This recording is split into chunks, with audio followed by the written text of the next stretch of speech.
So, you've talked about it before. What the heck is blockchain? Well, that's a really good question. I know that in the past, I've been confused about what it is. And yet the world is talking a lot about blockchain. Well, guess what? We're going to bring you out of the fog of the world and demystify what blockchain is in this series. Yep, so continue watching and you'll have a good understanding.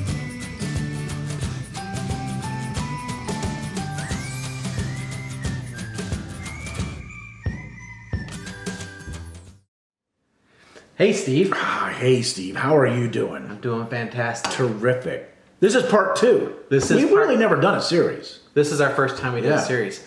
So thank you for finding us. Thanks for hitting play. You found the Steve and Steve Show. I'm Steve Walsh. And I'm Steve Wastenberg. So if you haven't subscribed, please subscribe. And like we just mentioned, this is part 2 of our 3-part series on the 4th Industrial Revolution.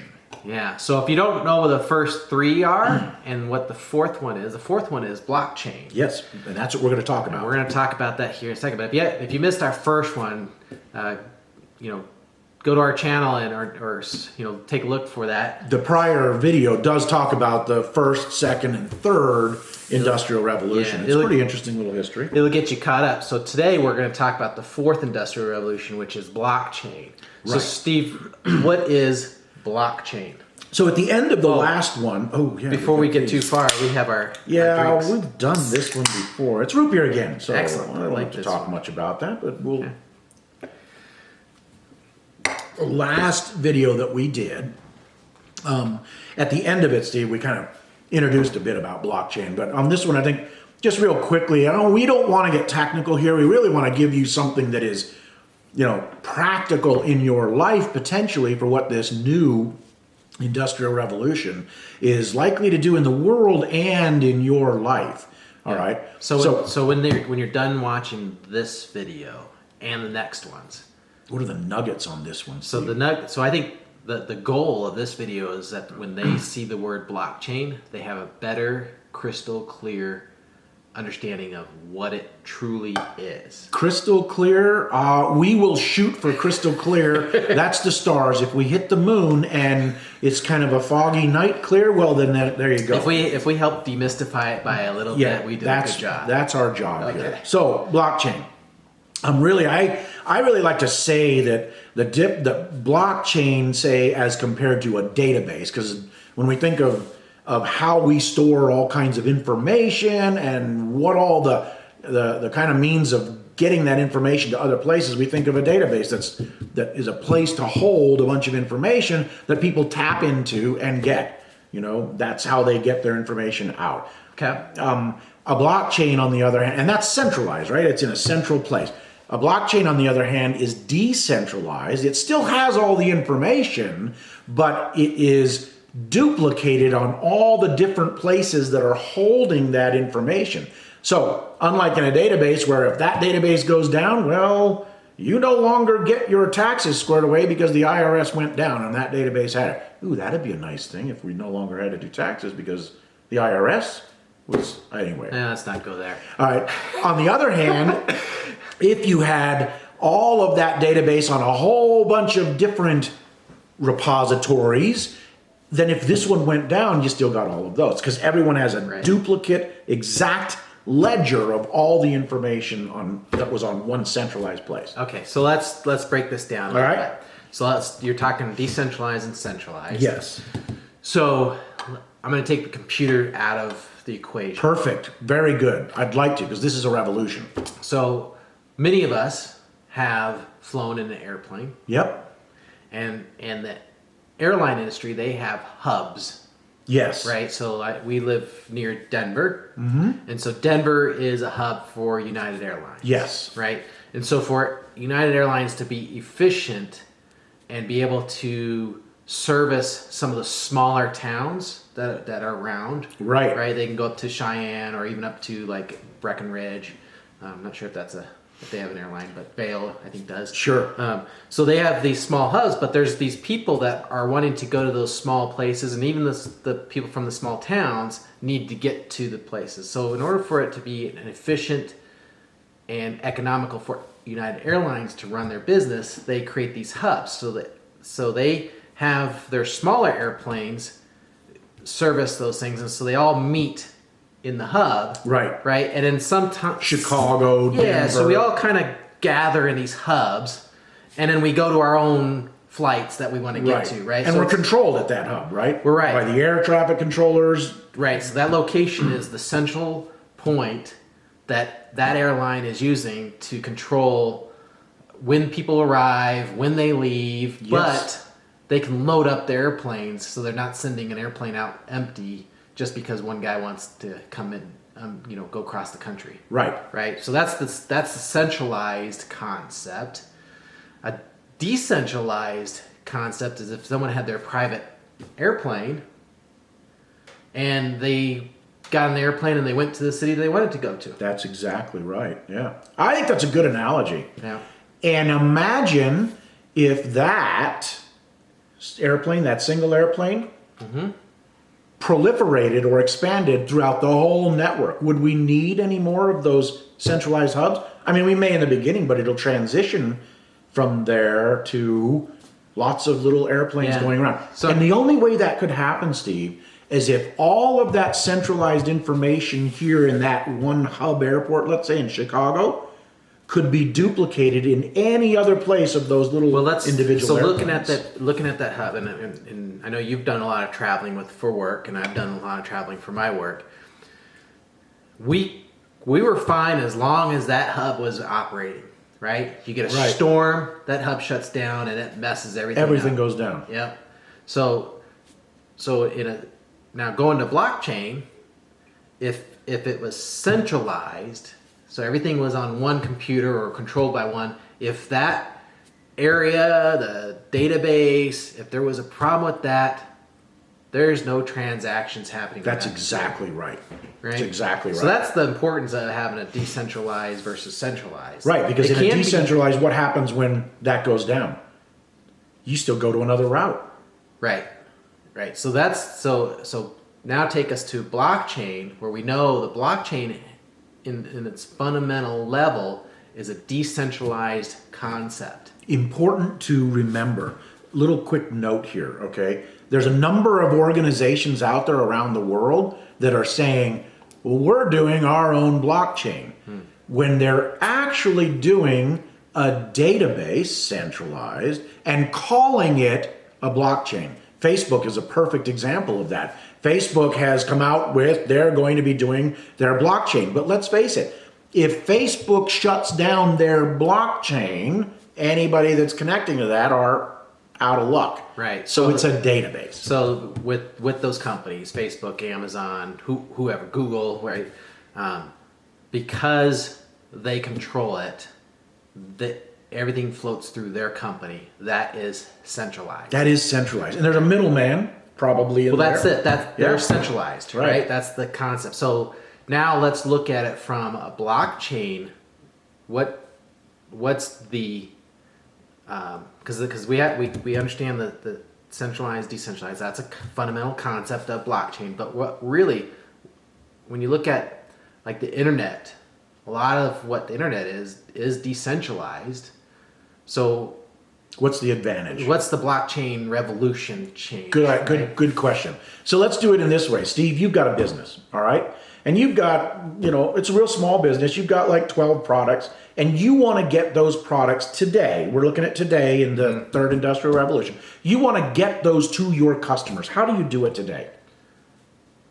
So there's a couple ways, right? So one way I can walk the streets and knock on doors. Okay, but on a computer wise, let's say you're selling something. I could create a website, right? Probably there's many hosting sites out there. Sure. Right? We could do that.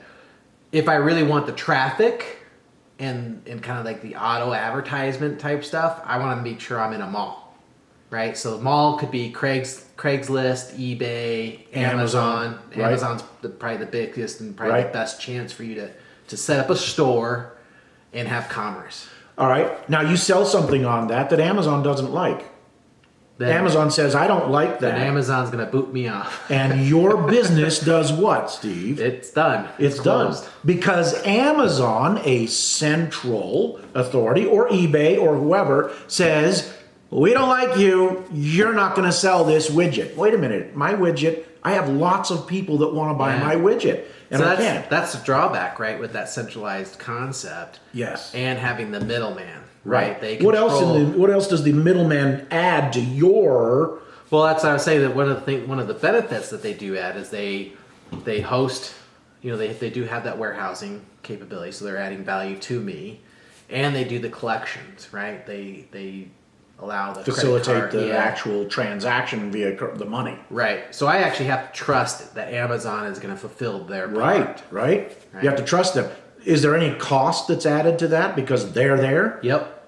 And there's middlemen in there or women that are taking their pound of flesh, right? That's right. What about efficiencies? Are there efficiencies there? I think Amazon provides that. Yeah, but I mean, if Amazon decides, Steve, your product is not nice, that efficiency goes out the window. Well, right? I think Amazon has to have that product, right?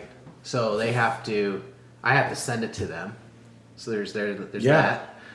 They store it, so there's their level of overhead. Ads cost every single time. Then they got to ship it out to wherever it goes. But that's the whole concept of the centralized is that now they can package that up and say, okay, we're putting that on one of our trucks because Amazon has trucks now.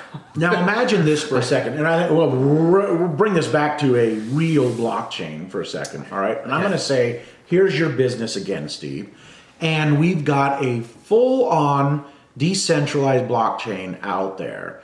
So now there really is no, and it's hard, you got to conceptualize this, all right? I'm not going to go into the details of exactly how this is, but just in your minds, conceive of there are no middle men or women, there are no central authorities. We're using the internet in a pure way that, Steve, I want to buy one of your products, and you want to sell one of your products to me. I've now communicated with you, and on this blockchain, all of the logistics, all of the efficiency are all there. So including the transfer of money, including the people that want to ship it. And by the way, there's a whole bunch of shippers. So if one doesn't want to ship it, Steve, there's people that are going to be bidding for your shipping business. Right. They want to ship your stuff. Right. So now I send a message to Steve via this new industrial revolution system, and I say, Steve, I love your product. I want it.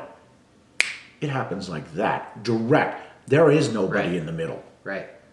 Takes out that middle there. That's how I know we kind of jump to that, but the truth of the matter is, think of the efficiencies. Now that's just a product. But think of the efficiencies in that if Steve and Steve can do business together without having to trust a third party, without having to be, stopped by a third party, but a system that actually facilitates a pure transaction and everything that goes along with that pure transaction between Steve and I, and we get it. So think of you today when you go and buy something on Amazon, you love the fact that you get it the next day, right? But there's a whole bunch of people and a whole bunch of cost involved in that. The blockchain, the true blockchain, will make it so that truly Steve goes to Steve. Right. So hard to conceive of right now. Yeah, so taking it a little bit, try to explain a little bit differently and make it simpler for people to try to understand. And and you and I have been talking probably a couple years now on this, right? So we're trying to do that in 15 minutes. All right, what's the simple? But I think the simplest thing that I got out of what the blockchain does is it allows two parties to have a transaction. Whatever that transaction is. Yeah, right? Anything you can imagine. Anything. Could be buying a house, could be information exchange. It could be trading stock. Contractual. So it could be selling this energy drink. Social. Which with all the coffee in this energy drink, I should be pretty. But it could be social interactions as well. I mean, there's a lot of transactions. So, but right now, if I knew you, right, I could buy something with that, and it's because I have that. I know you, I trust you, and we can make the transactions, right? But if I don't know you, and my wife does this with like some of the market stuff that they have online, we transaction cash because we trust the cash, right? But we always meet in like a public parking slot. We don't want someone coming to our house because of that trust. We don't know the person, right? But with blockchain, the concept of blockchain is it provides an ability for two strangers to have that transaction to occur instantly, and they both know that they're not gonna get ripped off. They don't need to trust each other. Right. There is no need for a trusted third party. Right. They are trustless. Right. They could even be anonymous. Right. I've sold cars before, and I've gone to a bank and had the bank do the transaction for us, right? They wire the money to my lender, and they make sure that the title is signed, and they get, so the bank is kind of helping with that transaction. Right. So I trust the bank to make sure that it's happening. And have you ever had a bank decide, no, you don't get Well, it? I never had that, but it's potential. But it happens all the time. But if I was transacting with a stranger, how do I know that his money is good?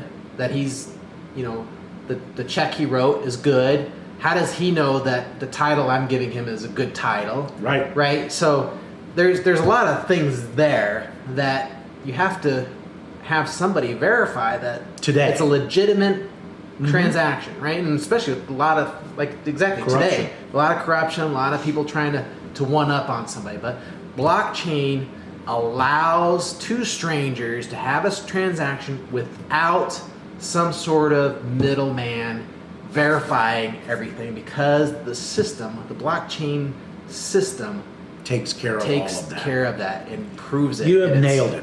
You have nailed it. Man, we've argued a lot about this, and you nailed it with that, right? Yep. And what does that do for the transaction in terms of, what does it do?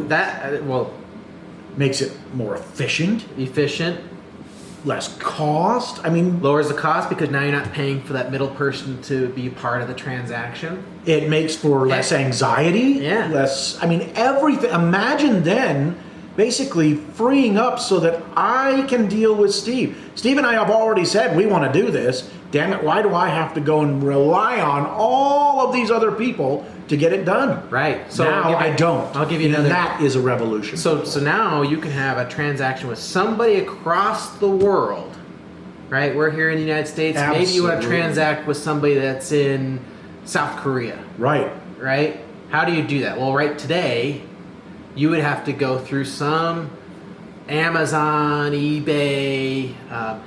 We use the thing for our logo was Fiverr. Right. Right. Fiverr is a place where independent contractors can go and offer their services, and you pay. Well, Fiverr controls the transaction. They're the independent person. Right. But now with blockchain, you find that person, you can make that transaction and know that what you're getting is it's part of that multiple ledger that's out in the different nodes that are decentralized.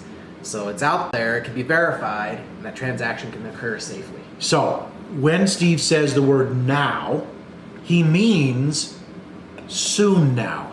Because today, there are some parts of that blockchain transaction that we've been describing here that actually can happen, but there's a lot more to come. And that's why it's a revolution. And Steve, in the next video of this 3-part series, we're actually going to talk about 3 things that are part of that blockchain that are tangible today that are happening. Bitcoin, Ethereum, and Chainlink. Now, you all may have heard those really recently now as, wow, those are investments that I can do, or maybe you haven't. But yes, there are things there that you can do as investments. But we're going to talk about these as part of this blockchain technology concept, and we're going to explain how those are 3 of many that are facilitating truly this blockchain that we've described so here. I'm actually looking forward to that because it's going to be good. A lot of people, it's the term that they use for all that is cryptocurrency. They do, and they're not using it right. And exactly. It's confusing. It is confusing. And there's digital dollar, and that's confusing. Absolutely. And at the same time, there is a component of it of really investment and making money in it as well. So that adds to the confusion. It's going to be super exciting. We're gonna clear up some of that. I think you're going to really like it. So you don't want to miss the next one, because we are going to tear those cryptocurrency concepts apart and make it a little bit more clear. I think so. I think we will. And hopefully you've enjoyed this. And if you have, please tell more people, hey, our subscribers are going up. And we promised them microphones. We haven't hit that. Oh, did we? Yeah, we did. We might have passed that, so we got to get ourselves some microphones here. So we didn't hit that goal. I forgot about that. We owe you microphones, people. So share this with your friends, because I think we did a very fantastic job explaining what blockchain is. So Steve, this was a great one. Yeah. Don't forget to subscribe. Hit that notification button, because you don't want to miss the next session. Thanks. Friends, family, everybody. Enjoy. Bye.